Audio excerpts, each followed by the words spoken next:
I could do anybody. And I got a call the next couple of days later from these two guys, and they said, we love the idea of you doing George Burns.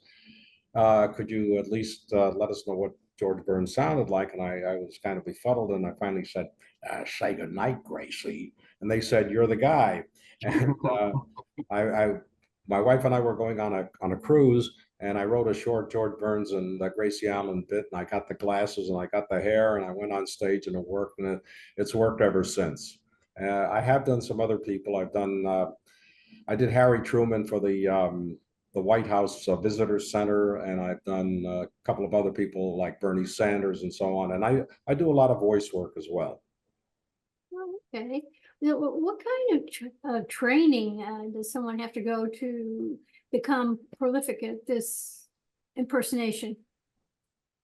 I don't think there's training. I think you either have it or you don't. I mean, and people always say, you know, how do you change your voice? I think everyone has that ability. I think the difference is that impersonators have a different ear.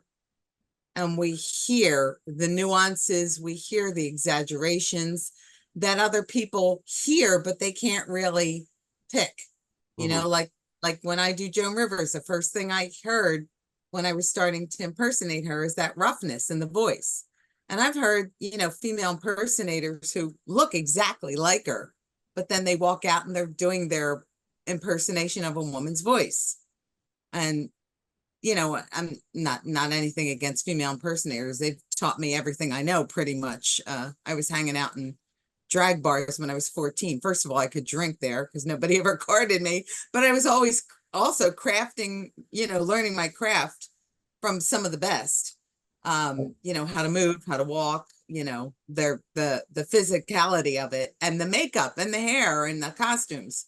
But yeah, that roughness, that kind of like, you know, my daughter Melissa, oh, can we talk? You know, that kind of roughness, which I would hear and other people don't.